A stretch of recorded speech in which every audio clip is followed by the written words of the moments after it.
Buried beneath the dust of archives and the silence of official history lies a story few dare to tell. World War II, already remembered as humanity's darkest hour, still guards secrets so disturbing they were never meant to see daylight. Governments sealed the files, witnesses were silenced, and what little evidence remained was carefully erased from textbooks and museums.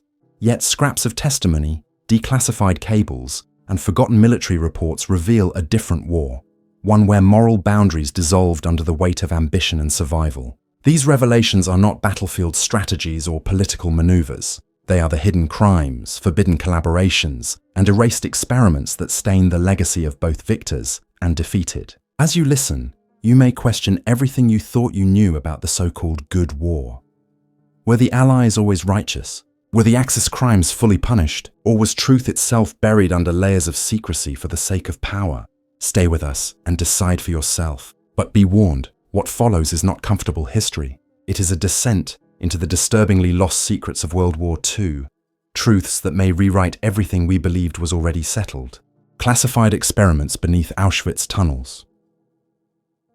Beneath the infamous barbed wire fences and looming guard towers of Auschwitz, deeper horrors once pulsed in darkness. The world remembers Auschwitz as the site of extermination, gas chambers, and endless ash. Yet buried below, in the labyrinth known as Project Rees, the giant, an entirely different set of secrets remained concealed. It was not simply a prison camp.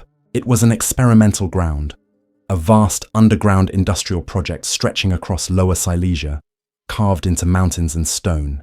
Declassified Soviet intelligence reports, cross-referenced with US Army interrogation files, suggest that what happened beneath those tunnels went far beyond construction. This was the clandestine heart of Nazi human experimentation, driven not by twisted ideology alone, but by a desperate race for technologies that could alter the course of war. The tunnels themselves were massive, designed under the supervision of SS Obergruppenführer Hans Kammler, a man responsible for some of the Reich's most ambitious and horrifying engineering projects. Kammler, architect of the V2 rocket program, and overseer of countless concentration camp labor operations, was obsessed with secrecy.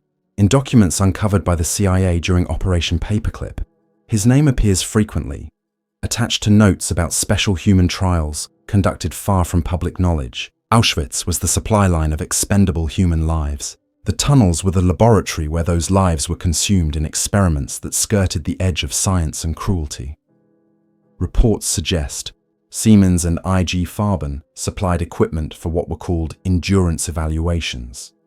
Prisoners were sealed in chambers where air was manipulated to simulate high-altitude combat. Others were starved and exposed to toxic chemicals, replicating the effects of gas warfare and famine. Eyewitness testimony from post-war Soviet interrogations describes survivors staggering out of these chambers, their skin blistered, their lungs collapsing, their minds reduced to incoherence. Some were burned alive with liquid oxygen experiments. Others were injected with radioactive isotopes without anesthesia. Many died within hours, their bodies cremated before evidence could accumulate.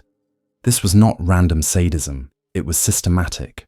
The Reich sought answers. How much radiation could a soldier withstand on a battlefield?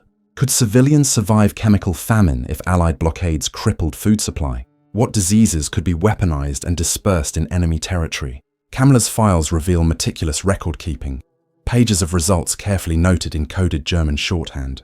When the Allies liberated Auschwitz, they never found these documents.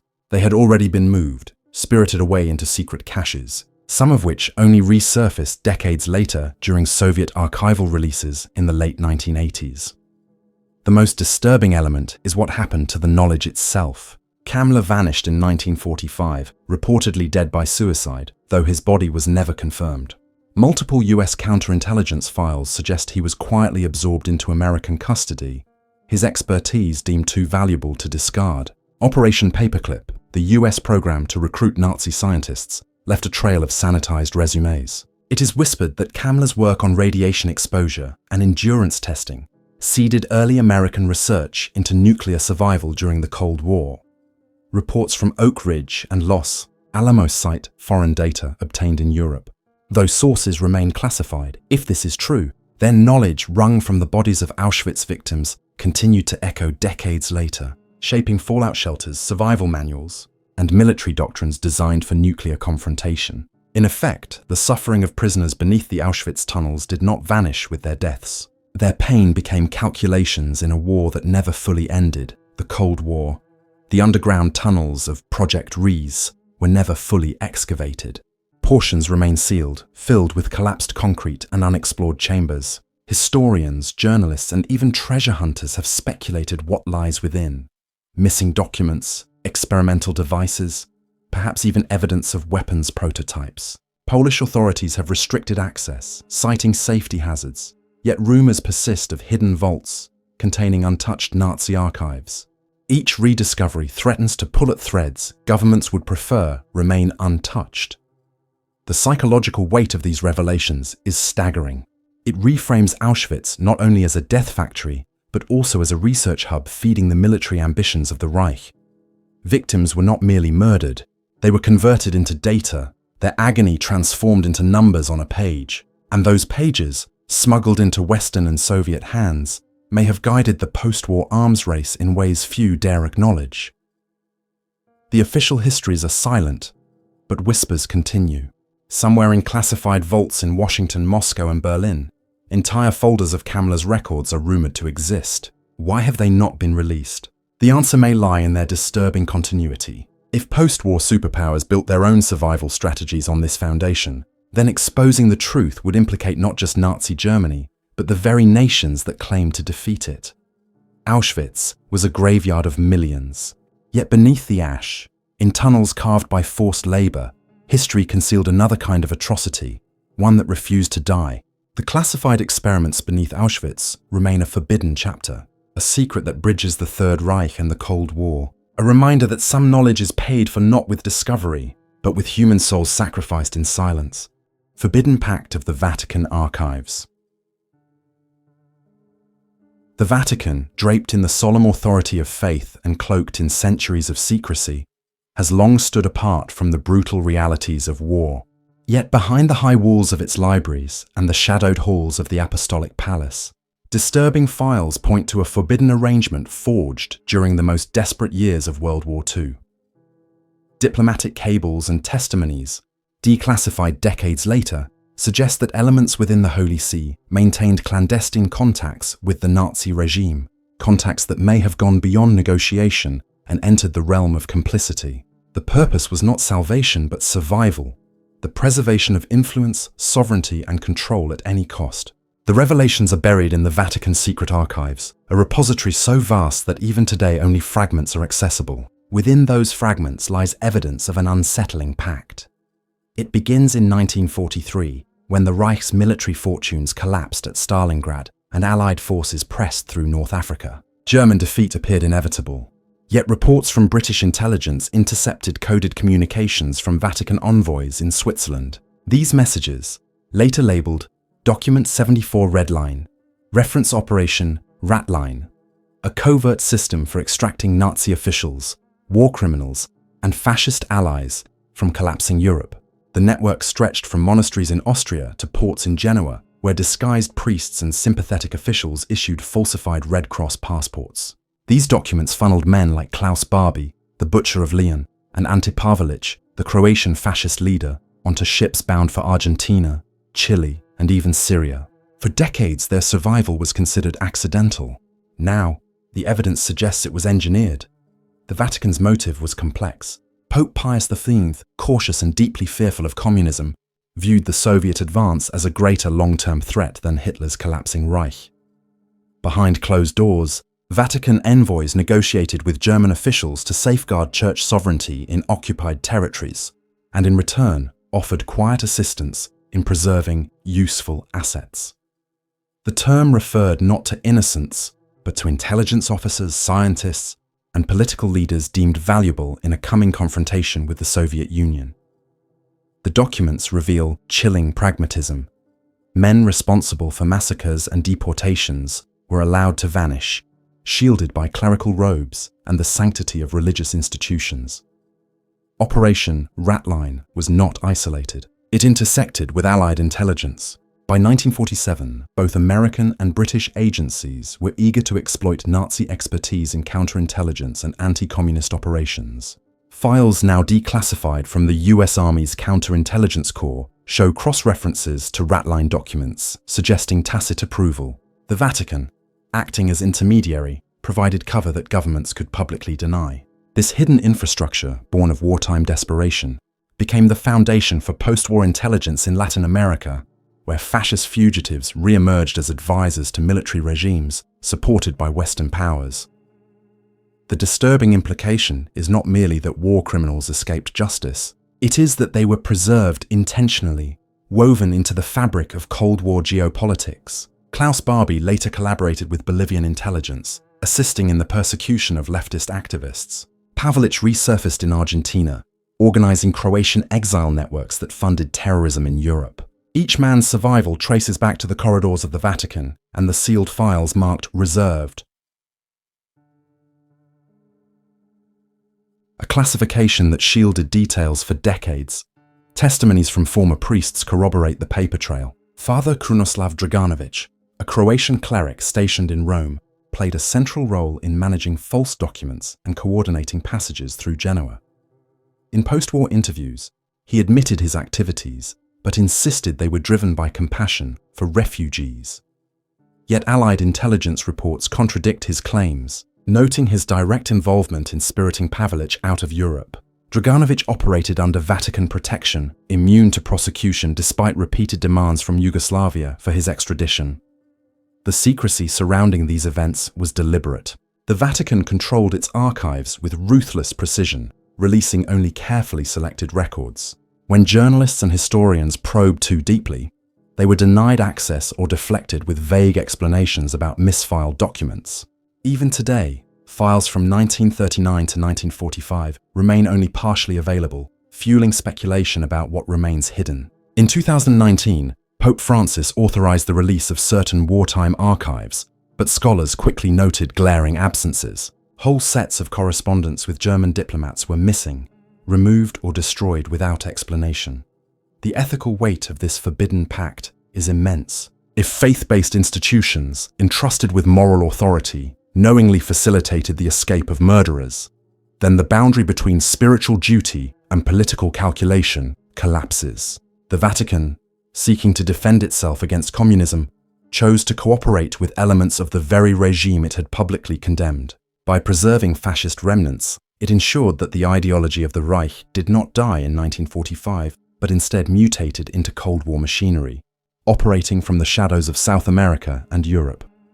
Some defenders argue the Vatican acted out of desperation, caught between two evils and choosing the one it believed could be contained.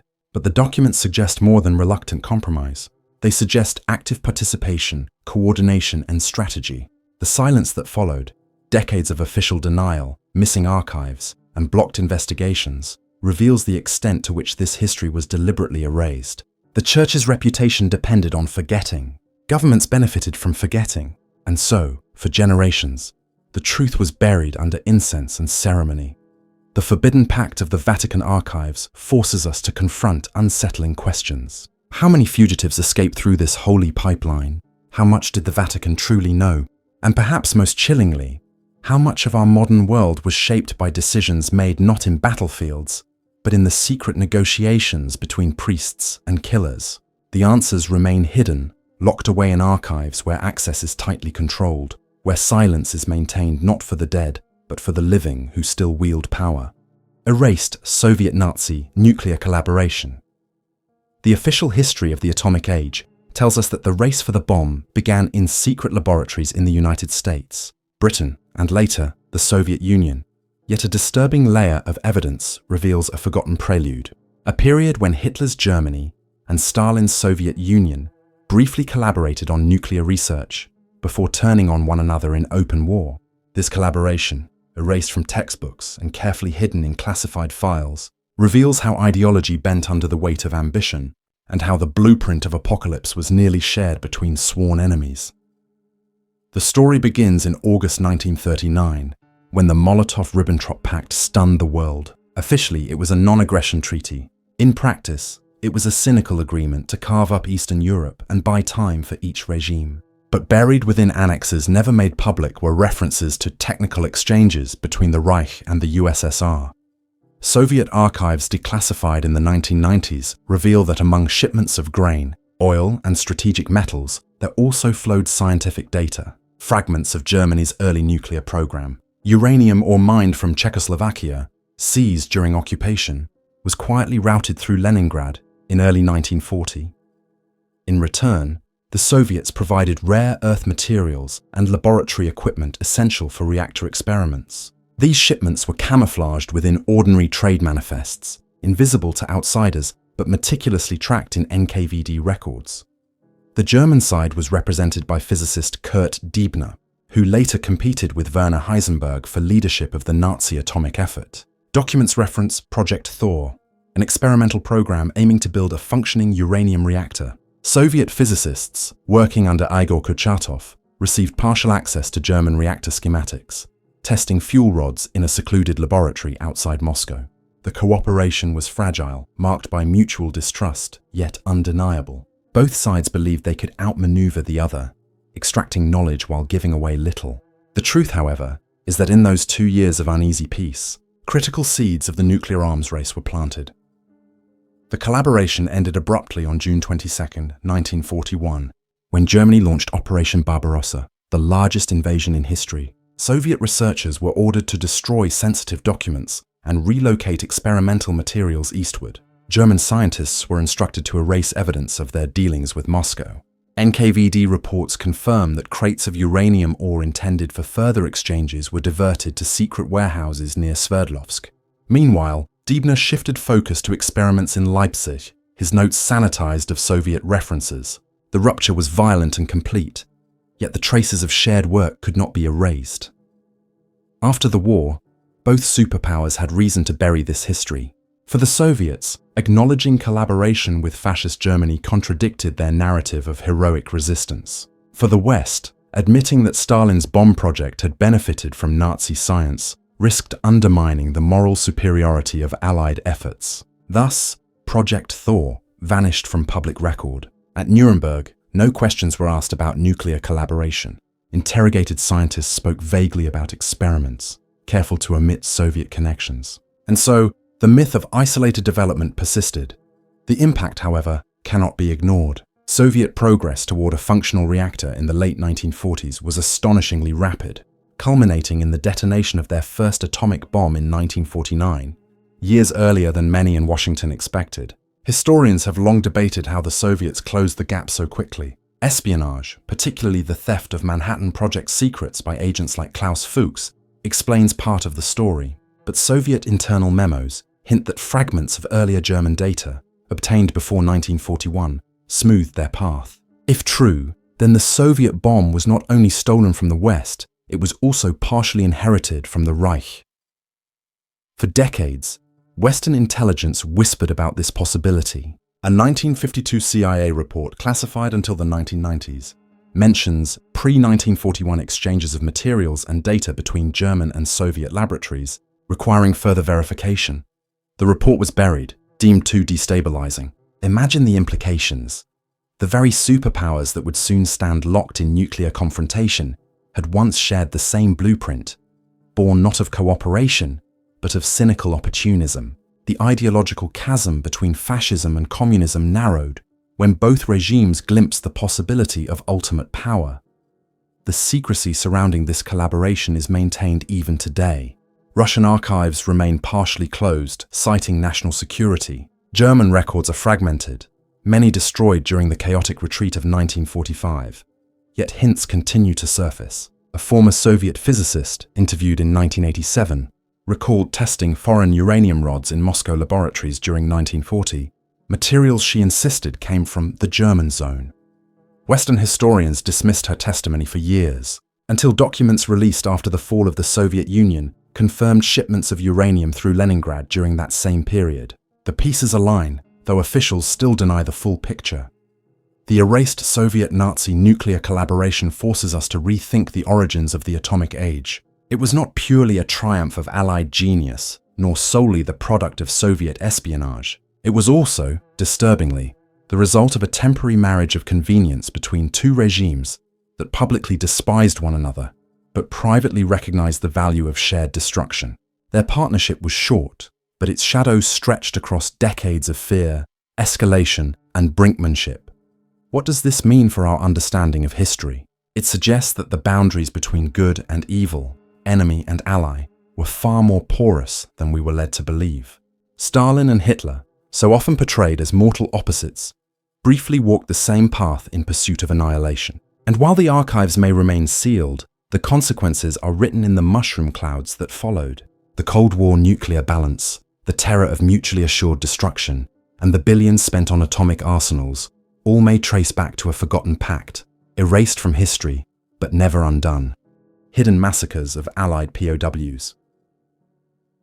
The image of World War II presented to the public is one of clear moral lines, Allied soldiers fighting against the brutal inhumanity of the Axis powers. Yet sealed files in the British War Office and US Army archives reveal a darker layer of the conflict, one that governments deliberately obscured. These documents describe massacres of Allied prisoners of war, killings that were far more widespread than the public record acknowledges. Executions, carried out against unarmed men who had already surrendered, were not isolated crimes. They were patterns sanctioned by desperation, hatred, and military calculation. The decision to suppress this evidence was equally deliberate, designed to preserve morale and prevent reprisals. What emerges is a chilling portrait of deliberate erasure, a rewriting of war designed to make victory appear cleaner than it truly was. The most infamous incident was the Malmedy massacre, which occurred on December 17, 1944, during the Ardennes counteroffensive. Units of the Waffen-SS, under the command of Joachim Peiper, captured more than 100 American soldiers near the Belgian town of Malmedy. Instead of sending them to the rear as prisoners, Peiper's men opened fire, mowing them down with machine guns in an open field. Survivors recalled playing dead as SS troops walked among the bodies, shooting anyone who moved. 84 Americans were killed. This atrocity shocked Allied command when reports surfaced, and it was later prosecuted during the Dachau trials. But Malmedy was not the only massacre. It was the only one that could not be completely hidden. Documents uncovered decades later describe similar killings in Normandy, where captured British and Canadian soldiers were executed after being taken prisoner. One report, dated June 1944, notes that members of the 12th SS Panzer Division Hitlerjugend shot at least 70 Canadian soldiers near the Abbey Ardennes. In Italy, massacres of captured paratroopers occurred during the Anzio campaign, their bodies discovered only after the front moved forward. On the Eastern Front, Soviet POWs suffered on an even larger scale, but even Western Allied troops were not spared from summary executions. Each time the brutality was clear, but the orders from above were equally chilling. Limit reporting, avoid sensationalism, and preserve discipline among the ranks. Why would Allied leaders suppress these crimes? The answer lies in the fragile balance of wartime justice. Commanders feared that widely publicizing massacres would inflame Allied soldiers into carrying out retaliations against German prisoners. By late 1944, the Allies held hundreds of thousands of German POWs, and any uncontrolled reprisals could spiral into systemic slaughter. Officials preferred silence, burying the reports deep within classified files, labeling them for morale purposes only. At Nuremberg, prosecutors carefully narrowed the scope of charges, ensuring that massacres of Allied POWs were referenced only selectively, when evidence could no longer be denied.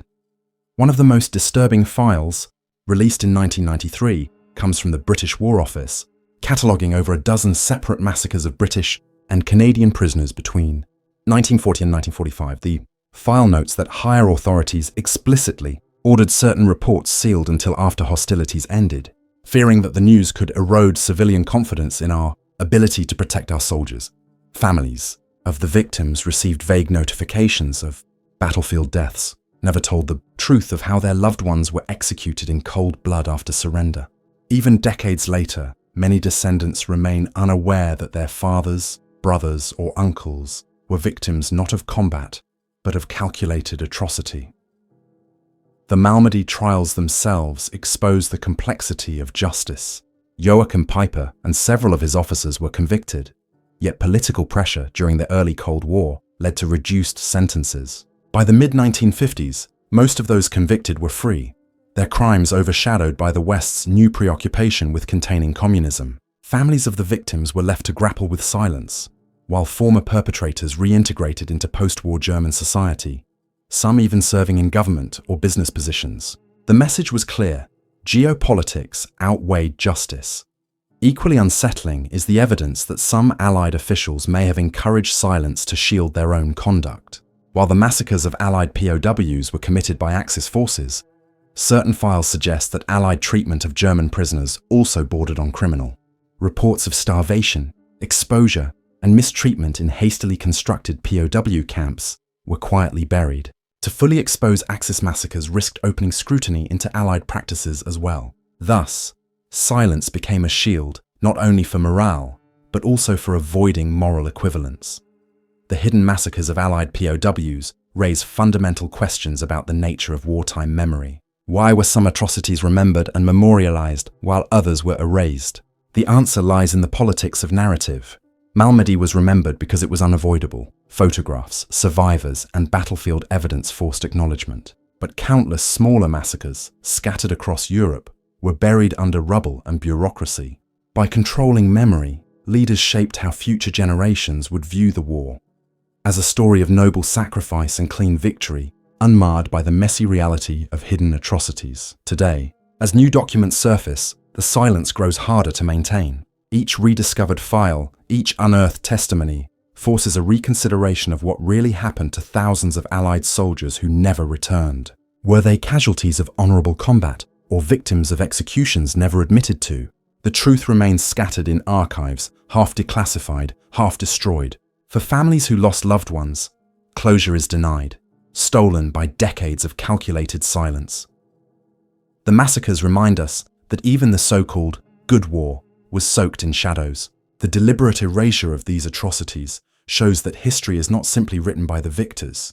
It is managed, pruned, and controlled to preserve legitimacy. The bodies of those unarmed men, executed after surrender, became hidden collateral in the pursuit of a cleaner narrative. Their deaths were not forgotten by comrades who witnessed them, but they were deliberately excised from official memory. And in that silence lies the most disturbing truth of all.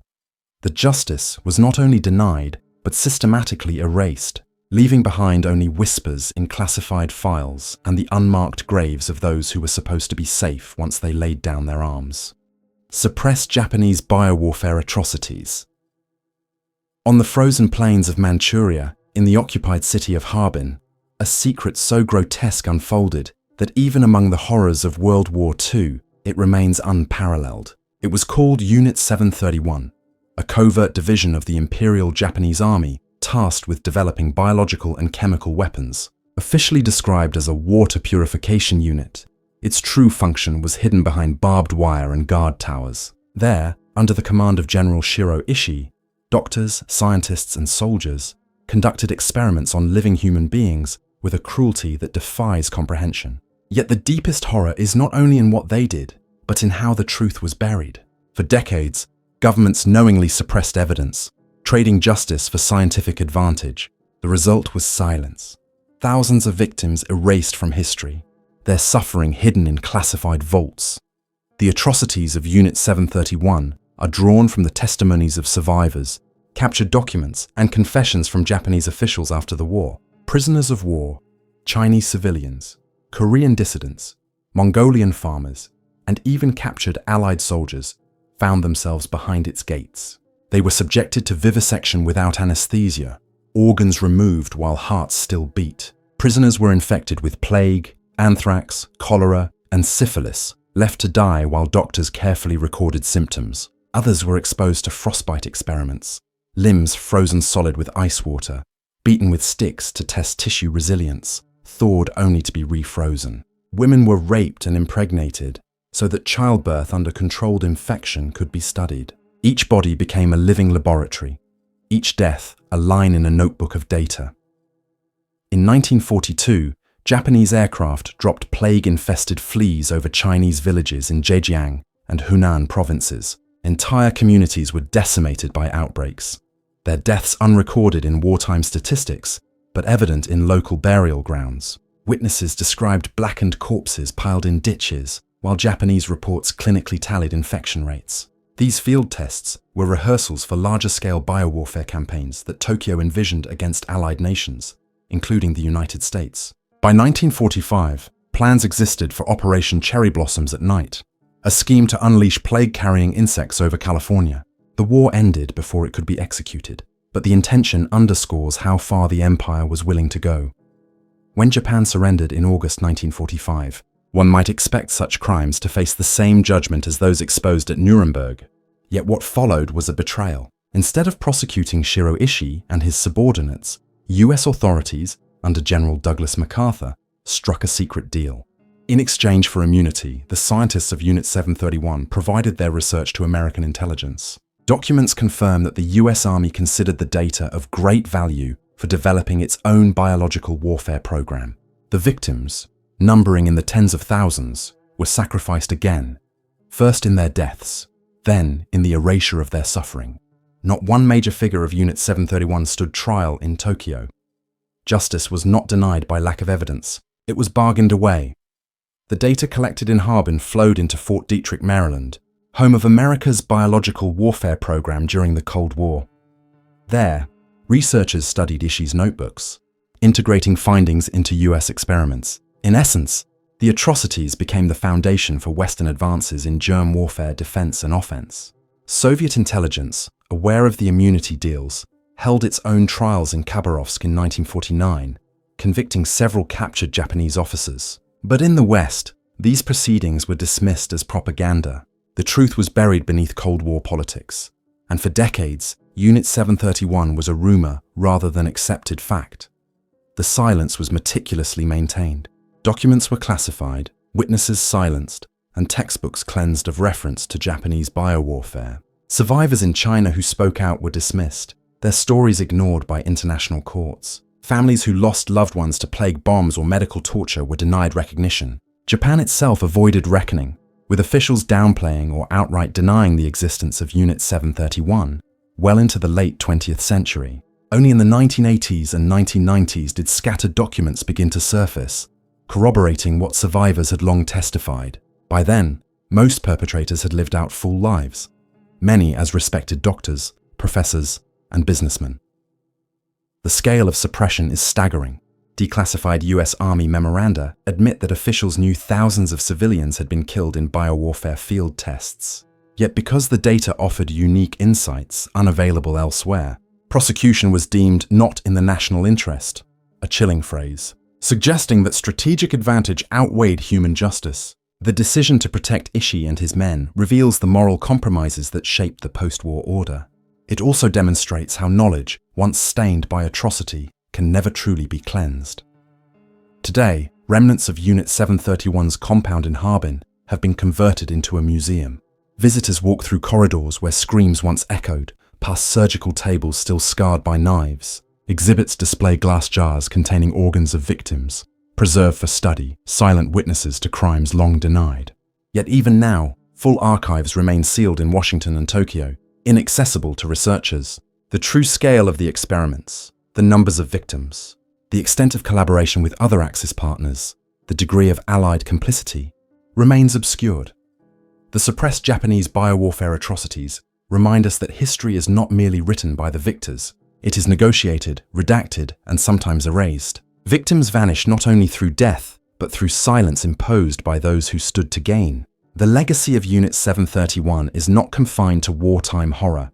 It extends into the Cold War laboratories of both East and West, into the biological warfare stockpiles that threatened humanity for decades. It forces us to ask, what other truths remain buried, classified, or ignored because they are too inconvenient to confront? The suffering of Harbin's victims lingers in the shadows, demanding recognition long denied, their voices echoing from the cold archives where justice was traded for knowledge. Buried truths rarely remain silent forever. As we have seen, the lost secrets of World War II did not disappear. They were deliberately concealed, hidden beneath layers of classified files, political compromise, and institutional denial. The tunnels beneath Auschwitz, the forbidden pact within Vatican walls, the erased collaboration between Stalin and Hitler, the massacres of Allied prisoners, and the grotesque bargains struck over Japan's Unit 731 all share one haunting thread. Each revelation forces us to question not only the past, but the stories we were taught to believe. History, as written for public consumption, is often sanitized, a narrative of good versus evil, victory versus defeat. But beneath that surface lies the shadow war, where atrocities were concealed, where justice was sacrificed, and where truth itself was manipulated to serve power. These files remind us that the Second World War was not just a conflict of armies, it was a crucible of secrets, many too disturbing to face openly. The question that lingers is how many more remain buried. What other agreements, experiments, or atrocities still sit in sealed archives, waiting to be declassified? And when they emerge, how will they reshape what we think we know about the so-called last good war? Leave your thoughts, your questions, and your doubts, because history is not finished. It is a battlefield still fought over in silence, in shadows, and in the classified vaults of nations who would prefer we never ask. The war ended in 1945, but the secrets of that war are still with us.